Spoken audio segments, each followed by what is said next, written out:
Welcome to Deepening Discipleship. We're grateful to have a chance to reflect together through an online setting. In this session of Deepening Discipleship, we're going to explore the idea of the priesthood of all believers and the concept of vocation, especially in the ways that those concepts were developed and encouraged by the Protestant Reformation. As we get started, I'd like you to try to picture something that is a central part of worship at the Reformed Church of Highland Park and in churches around the world, a time of sharing prayers. Whenever we're able to, at the Reformed Church of Highland Park, we have a time in which each person could share their own prayers. Currently in our outdoor worship setting, that's a little more difficult because of logistics and the challenges of hearing each other.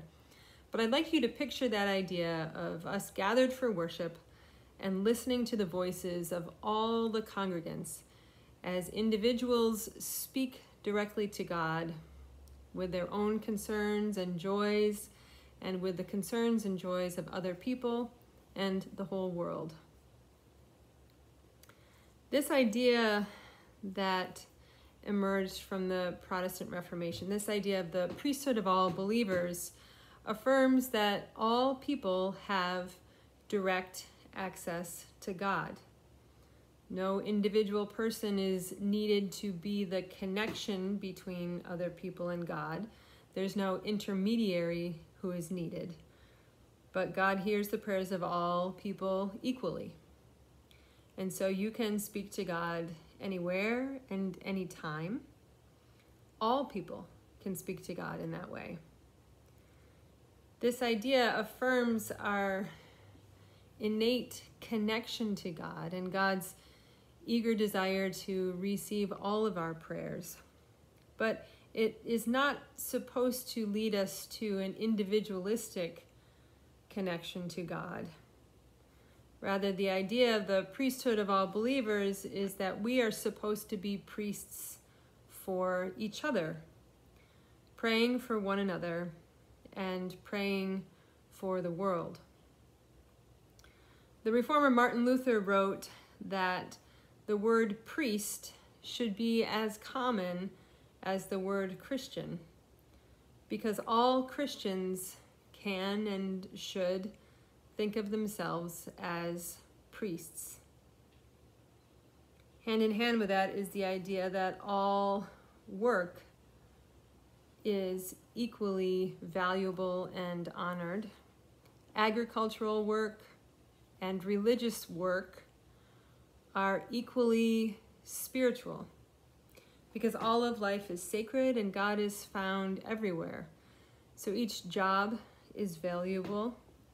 The work that each person does is honored and important in the community. There's no hierarchy in that one particular profession should not be thought of as more spiritual than another, but that every job and task can and should be done to glorify God and to better the world.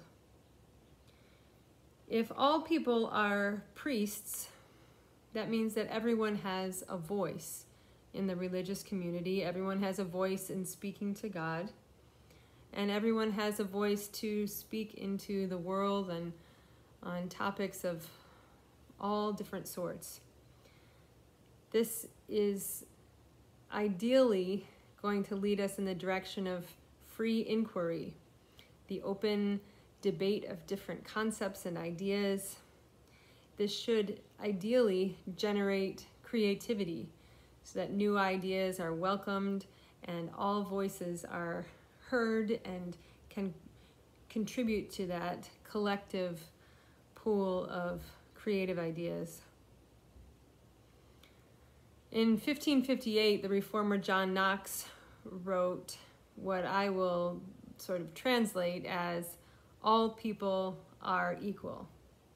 All are equal. And it would be interesting to consider how that idea is in sync with the development of ideals of democracy, which came into being and came into prominence really in subsequent years. And yet, even though the Protestant Church has affirmed these core convictions, we have gotten things wrong. Systems have continued to develop and grow stronger, which exploit human lives and human labor. We see this most especially in the systems of slavery that existed here in America.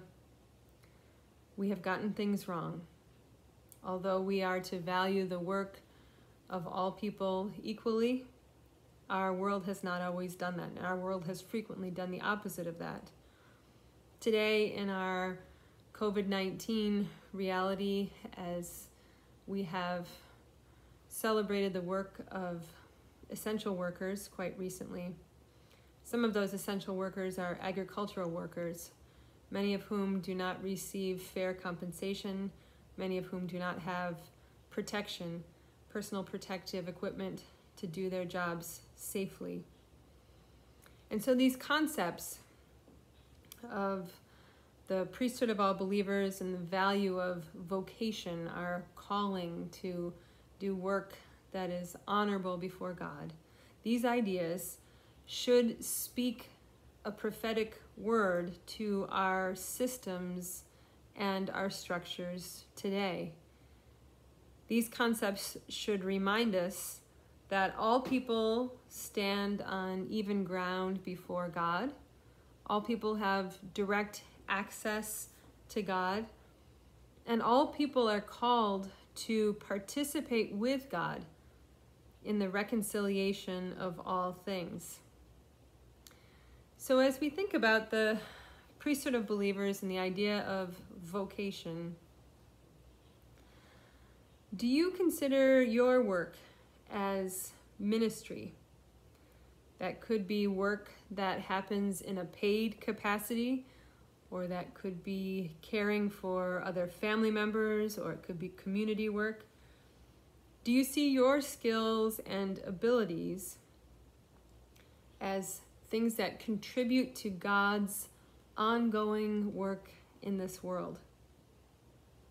Do you think of yourself in a priestly role, speaking directly to God on behalf of yourself and on behalf of others and on behalf of the world? Do you think of yourself in those terms? This session, as we look further into these ideas, there are 3 readings for you to consider. The first one is a chapter written by Joan M. Martin, which explores the concept of vocation. And it would be ideal to really read the whole chapter. That's a longer selection, of course, and if you would like to do that, please reach out to me and I would be happy to share my copy with you. But the selection that we'll be posting from the longer chapter does look a bit at some of the misuses of a Protestant work ethic, especially the ways that a Protestant work ethic was misused under our American system of slavery. And then Martin goes on to offer a womanist perspective on a work ethic and some principles that could be helpful to us moving forward and thinking about what we value as a shared work ethic, perhaps. The next selection is from Dan Migliori, a selection talking about the concept of vocation and how we are called to be co-workers with God. And then finally, we will end with a question, which is at the end of a poem by Mary Oliver, a poem entitled The Summer Day, which might be familiar to many of you. And that will be another reading that you are invited to reflect upon. So I look forward to hearing some of your thoughts about how faith and work interact with each other, how it is that all people are called to engage in ministry in one form or another, whatever that might look like, in whatever setting that might take place. And we would love for the opportunity to engage with you through Zoom. You'll find the information posted online, or you can reach out to me via email. Thank you for participating, and go in peace.